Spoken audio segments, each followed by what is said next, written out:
What mystical experience types does Rumi illustrate in his works? There are different mystical experience types in Sufism. There is revelation, there is inspiration, imaginal mystical experience, or spiritual mystical experience. Which ones do we see in Rumi's works? But before I answer that, for the technical details and classifications of this video to make sense, you should watch our video about Sayyid Haydar Amuli's Sufi classification of unveiling or mystical experience, because in this video we cannot handle both at the same time. I'm using that lens to investigate Rumi's works.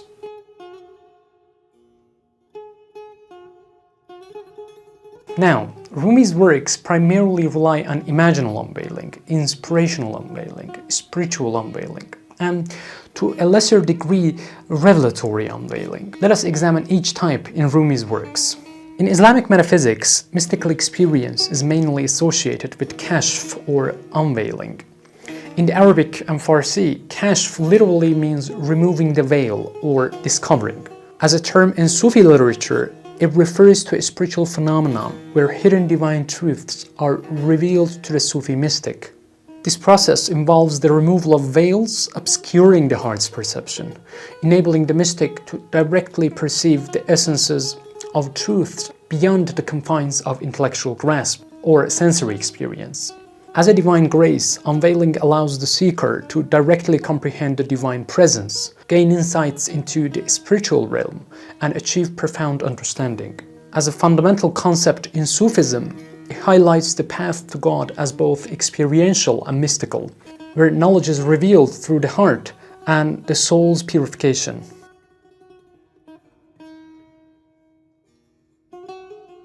Let us start by revelation.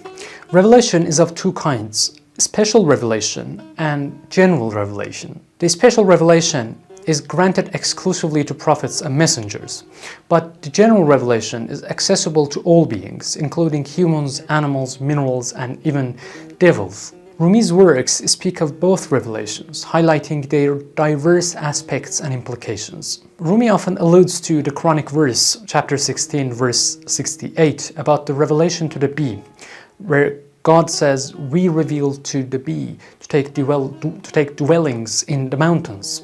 Alluding to this verse, Rumi has this poem in his Tarji'at, "Wahy zambur asal kard jahan ra shirin." Revelation to the honeybee sweetened the world. This couplet emphasizes the broader impact and spirit of divine communication beyond human beings. A significant aspect of Rumi's perspective on unveiling is its reception.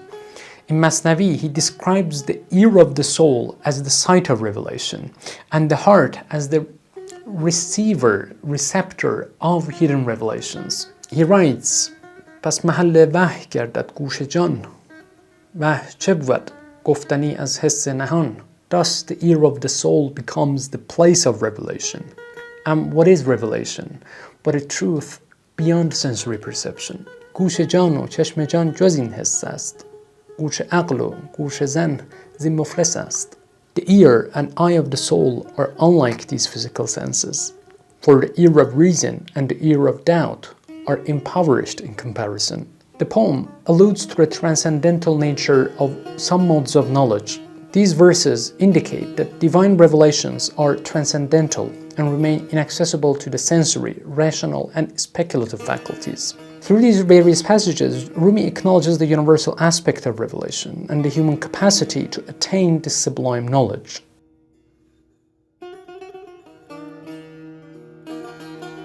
Rumi's poems illustrate three primary imaginal unveiling types: visual, auditory, and olfactory. Let us examine the poems illustrating each type. In Ghazal 1414 of the Divan Shams Tabrizi, Rumi portrays himself as seeing a tree and a fire, paralleling Moses' divine call, creating a spiritual encounter through visual and auditory perception. Rumi sees himself like Moses, wandering in the wilderness for years, emphasizing the long and arduous journey of spiritual seeking. درخت و آتشی دیدم، ندا آمد که جانانم، مرا میخواندن آتش مگر موسی عمرانم. I saw a tree and a fire, and a call came. I am the beloved, that fire is calling me. Am I the Moses of Imran? He compares himself to various figures: a ship in a desert, a snake transformed from Moses' staff, a bird shaped by Jesus from clay, stone, iron, and fire, each representing his deep submission to God's will. Then he has this beautiful couplet: خداوند خداوندان صورت ساز بی صورت، چه صورت می کشی بر من تو دانی من نمیدانم. Lord of Lords, the formless form giver, what form you shape me into, only you know, I know not. گهی سنگم گهی آهن، زمانی آتشم جمله، گهی میزان بی سنگم، گهی هم سنگ و میزانم. At times I am stone, at times I am iron, at times entirely fire, at times I am a scale without weights, at times the weight and a scale. زمانی میچرم اینجا، زمانی میچرند از من، گهی گرگم، گهی میشم، گهی خود شکل چوپانم. At times I graze here, at times they graze from me, at times I'm a wolf, at times a sheep, at times I take the shape of a shepherd. The symbolic poem signifies Rumi's complete surrender to God, embodying the essence of a mystical experience in which the self aligns and transforms according to the divine will. Illustrating auditory imaginal perception, Rumi metaphorically places his soul's ear at the heart's window, hearing profound spiritual truths without seeing the speaker. من بر دریچه دل بس گوش جان نهادم، چندین سخن شنیدم اما دو لب ندیدم. I placed the ear of my soul upon the window of the heart. I heard countless words, yet I saw no lips. This poem underscores the heart's central role in unveilings. Further illustrating imaginal auditory perception, Rumi reflects on a spiritual moment at dawn. He prays to be the divine beloved's servant and hears an affirming amen from within his soul. سحرگاهی دعا کردم که جانم خاک پای او. شنیدم نعره آمین ز جان اندر دعای من. At dawn, I prayed for my soul to become the dust beneath his feet. I heard a cry of amen from within my soul, echoing my prayer. This poem underscores humility and the soul's role in perceiving and interpreting divine message. Rumi further explores the depths of mystical experience through the lens of inspirational unveiling, enriched by olfactory imaginal dimension. He articulates the emergence of a form within his heart, accompanied by a smell, a non-physical fragrance that Rumi employs to convey the essence of a sacred presence. This scent adds an imaginal layer to this heart-oriented inspirational experience. در دل ما صورتی است، ای عجب نقش کیست؟ وین همه بوهای خوش از سوی بستان کیست؟ Within our hearts there is an image. How wondrous! Whose likeness is it? And all these sweet fragrances, from whose garden do they come? This poem illustrates how spiritual truths can be apprehended through a transcendent sensory perception. Illustrating an imaginal inspiration unveiling, in an allegory, Rumi depicts a narrator witnessing a transformation. 7 trees repeatedly merge into one and then divide. This baffling metamorphosis then evolves into a scene of trees in a prayer-like state, aligned as in a congregation with one tree leading like an imam. Despite lacking physical features, the trees perform prayer rituals like standing, bowing, and prostration. This experience reminds the narrator in the allegory of a Quranic verse where God says, "The stars and the trees prostrate." Nevertheless, this worship baffles the narrator, and while contemplating this enigmatic experience, an inspiration challenges him, asking, "Do you still marvel at our works?" بعد از آن دیدم درختان در نماز صف کشیده چون جماعت کرده ساز. I saw the trees in prayer, lined up like worshippers in a congregation. یک درخت از پیش مانند امام، دیگران اندر پس او در قیام. One tree stood at the front like an imam, while the others stood behind it in prayer. آن قیام و آن رکوع و آن سجود از درختان بس شگفتم می‌نمود. That standing, that bowing, that prostration, I was in great astonishment by the trees. یاد کردم قول حق را آن زمان گفت النجم و شجر را یسجدن. I recalled then the words of the real.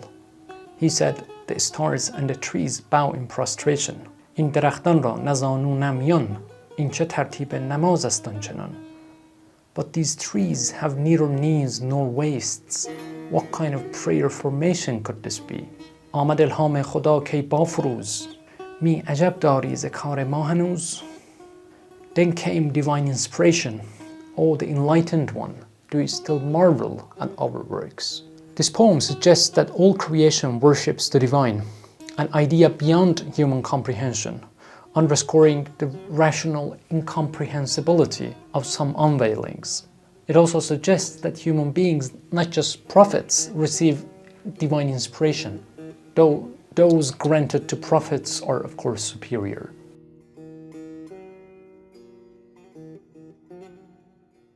Visionary or shuhudi type of spiritual unveiling involves contemplating the fixed entities or realities across various presences. However, this vision transcends mere form perception. The fixed entities or ayan thabita are on the one hand the manifestations of divine names, and on the other the quiddities of corporeal and imaginal entities. The ayan thabita or fixed entities is a technical term well beyond the scope of this video. I have already created another video explaining and examining this concept. As such, the fixed entities are inherently beyond the physical or imaginal, distinguishing this type of vision from the visual perception typical of imaginal unveiling. Given the prominence of fixed entities in Sufism, a key question is, does Rumi address fixed entities in his works? Rumi does not directly use the term fixed entities. Instead, he uses meanings, that is, ma'na or ma'ni in Farsi and Arabic, as residing within the world of meanings, alam ma'ani, as he uses in his poetry. Now, are these fixed entities and what Rumi calls meanings the same? This is a very important and challenging question that necessitates examining Rumi's poems and deriving insights directly from his works, which I have already done in another video. Ma'na or mani denotes meaning, essence, reality, purpose, and interior. Rumi's poetry reveals a profound understanding of realities. He describes the world of realities as eternal, which contrasts sharply with the transient, illusory nature of the physical world. Rumi points out that the physical form is merely an outer layer, and that the true nature of things lies in their meanings. A relationship he illustrates in Divan Shams Tabrizi as the foam on the sea, where the foam designates the form and the sea represents the deeper meanings. Rumi often refers to the world of meanings as the sea of meanings, daryay ma'ani, implying vastness and depth of this world, stating that hidden truths become evident in this sea. He also refers to realities as the wine of knowledge, where he portrays the divine as the cupbearer of meanings, saqi ma'ani, dispensing the wine of knowledge. This metaphor underscores this world's illuminating and transformative nature. This understanding leads Rumi to encourage transitioning from focusing on the physical to engaging with the meanings. در معانی گم شدستم، همچنین شیرین تر است. سوی صورت باز نایم در دو عالم ننگرم. I have been lost in meanings, and this loss is all the sweeter. I do not turn back to form. I have no regard for either world. در معانی می گدازم تا شوم همرنگ او. زن که معنی همچو آب و من در او چون شکرم. I melt into meanings to take on its color. For meanings is like water, and I am like sugar dissolving in it.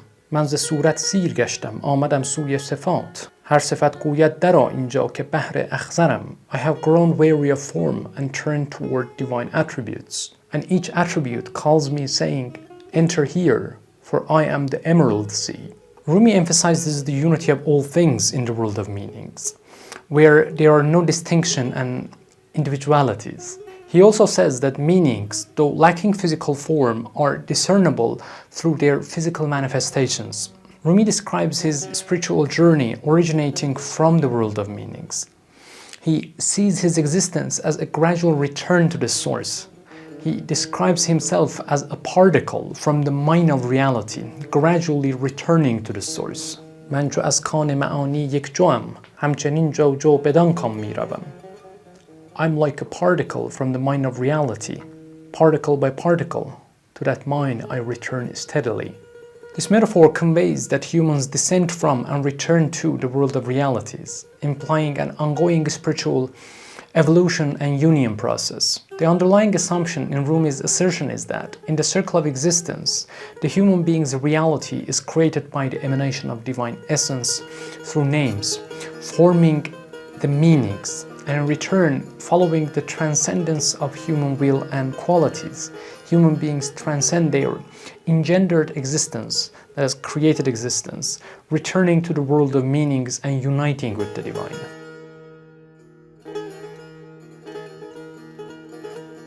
How does one traverse the world of meanings? Rumi frequently asserts that one journeys to the world of meaning through divine love and instrumental role of heart. عشق دریایی است و موجش ناپدید، آب دریا آتش و موجش گوهر. Love is an ocean, its waves unseen. The water of the sea is fire, its waves are pearls. گوهرش اسرار و هر سوی از او، سالکی را سوی معنی راهبر. Its pearls are mysteries, and in every direction it opens the path for the seeker towards meaning. دلم چون ستاره شبی در نظاره، به هر برج می شد به چرخ معانی. My heart, like a star, spent the night in contemplation, wandering through the heavens of meaning. چو در برج عشاق پادر نهاد او، سری کرد ماهی ز افلاک جانی. When it entered the constellation of lovers, a celestial moon revealed itself from the skies of the soul.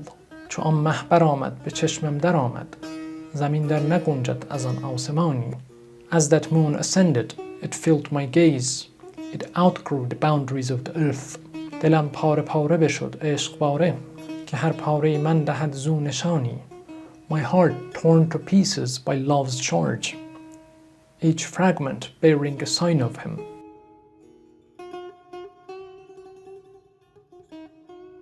Love is the central theme in Rumi's works, profoundly influencing the inwards and psychological aspects of the seeker. Though, as an experiential dimension of Sufism, love defines adequate explanations. For Rumi, the purpose of discussing love is not to define it, but to awaken a desire for it within the hearts of the audience. Love is instrumental in reaching the divine unity, a tool that needs no argumentation or justification, as it is its own justification. It is a cure for worldly difficulties and an essential component of the spiritual path. Rumi conceives love as a cosmic force that drives the natural world towards absolute beauty and sustains life itself, an ineffable cosmic feeling, a vision of becoming one with the universe's spirit. Interestingly, as Khalifa Abdul Karim points out, life is the cornerstone of Rumi's thought, playing a significant role in human perfection. Through love, the cyclical transformation of matter from plants to animals and beyond illustrate the dynamic process of life and death, where giving is synonymous with receiving. For Rumi, love does not just guide the seeker to contemplate, emphasis to contemplate the intelligible beauty, which was the case for Plato, but to partake in the endless life through transforming into a living entity, that is, the human meaning, in the divine beloved. Rumi consistently emphasizes transcending the reason and confines of the physical world, symbolized by shesh jahat, that is, 6 dimensions. Divine secrets and treasures of love, Rumi notes, are ineffable and beyond space. عقل گوید شش جهت حد است و بیرون راه نیست. عشق گوید راه هست و رفته ام من بارها. Reason says 6 dimensions are the limit and beyond them there is no path. Love responds, there is a path and I have traveled it many times. Rumi encourages the seekers to go beyond the spatial dimensions by using the heart to rid themselves of the worldly distractions and individual existence. These poems underscore love's and heart's central role in Rumi's epistemology.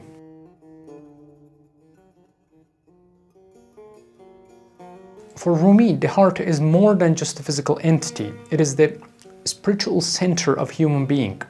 Through the heart, one encounters divine love and starts the path towards the world of meanings, leading to transformation quest for knowledge and union with the divine. Therefore, Rumi constructs his mystical epistemology and the foundational roles of love as a guiding and transformative force, and the heart, which provides the grounds for experiencing this love. This introspective journey entails a paradigm shift from the outward sensory to an inward spiritual sphere facilitated by love and heart. Let us return to examining unveiling types.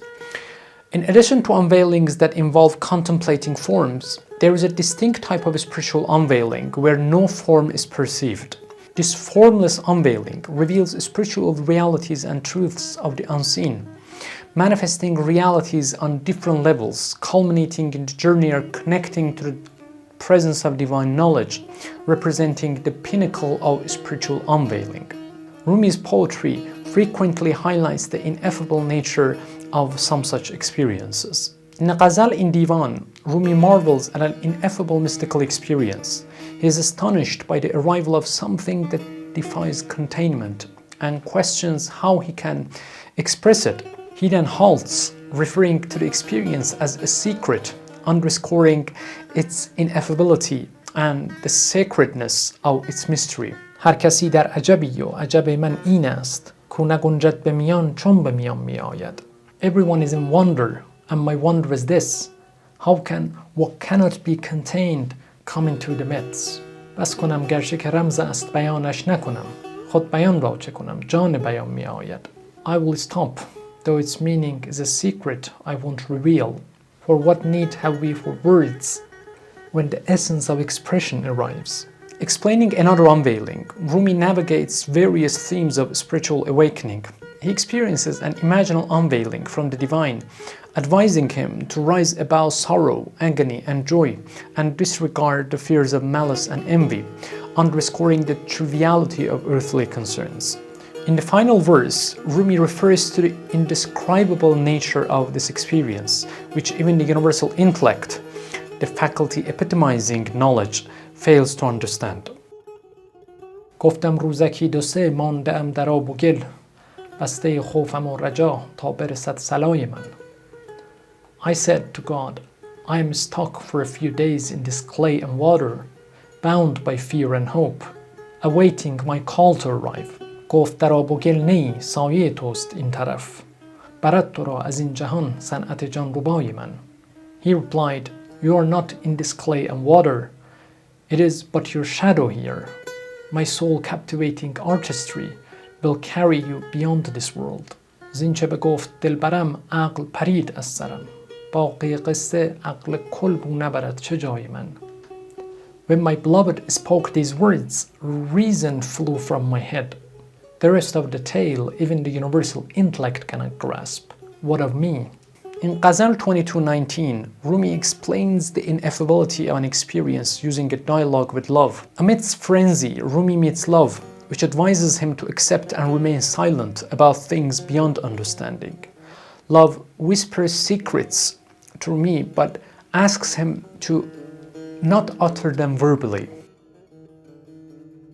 من به گوش تو سخنهای نهان خواهم گفت سر به جنبان که بلی جز که به سر هیچ مگو.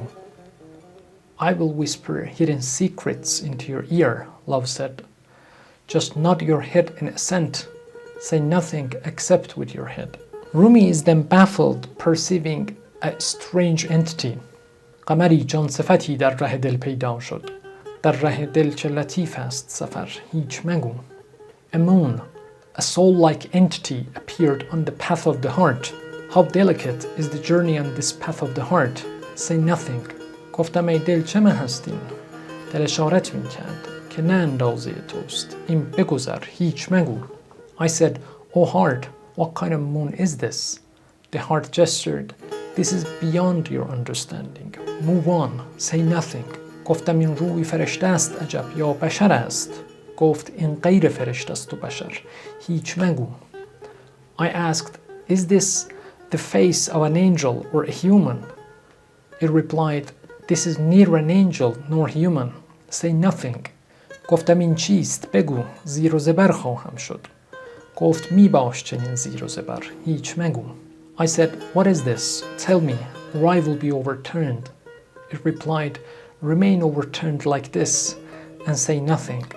These lines stand among the most enigmatic verses in Divan Shams Tabrizi. Rumi describes an entity that is neither human nor angel, subtly suggesting a personhood in what he perceives.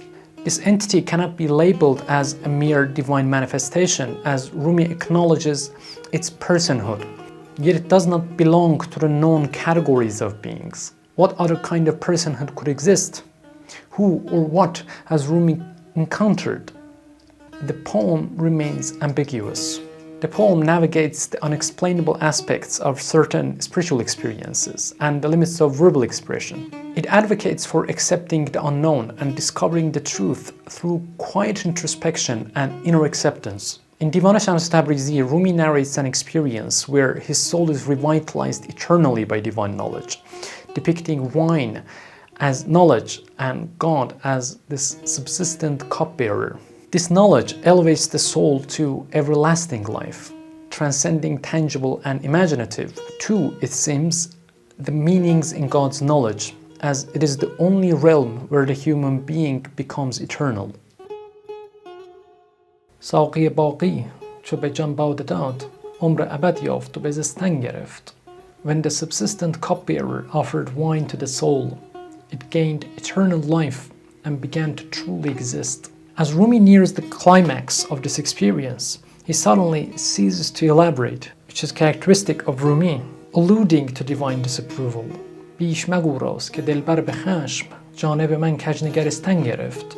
Say no more of the secret, for the beloved in anger has begun to look at me with displeasure.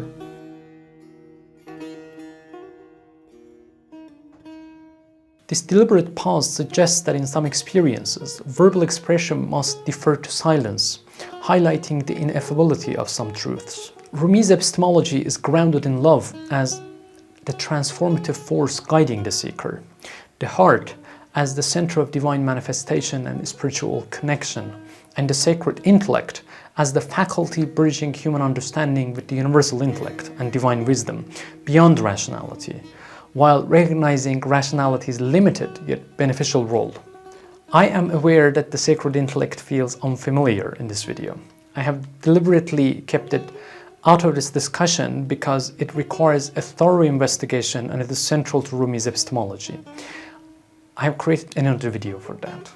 Rumi conceives mystical experiences as avenues for spiritual knowledge and transformation, surpassing empirical, linguistic, subjective, and cultural constraints. These experiences extend beyond the mere transmission of knowledge, which is characteristic of rational philosophies and epistemologies, fundamentally transforming the seeker's existence. Additionally, Rumi's poetic insights and Sufi metaphysical constructs add a dimension that blends artistic, theological, mystical, and philosophical perspectives, distinguishing it from strictly analytical epistemological inquiries. For Rumi, the ineffability of certain unveilings warrants their preservation within the human heart's sanctum. Such sublime experiences require safeguarding from the uninitiated. Rumi's constant call for silence is a request for profound inward divine engagement, where spiritual enigmas are internally discerned rather than outwardly delineated. Thus, some spiritual encounters should be intimately absorbed and experienced, transcending verbal and outward limitations, thereby fostering a realm of hallowed secrecy. Rumi does not aim to provide a structured classification.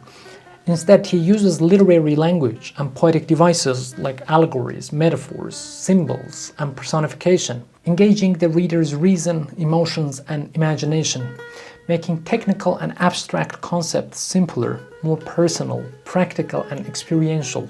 Rumi seems to be emphasizing mystical experiences' transformative power, particularly how they shape the seeker's inner life and spiritual journey in a practical manner rather than providing a theoretical examination and classification clarifying mystical experiences' nature.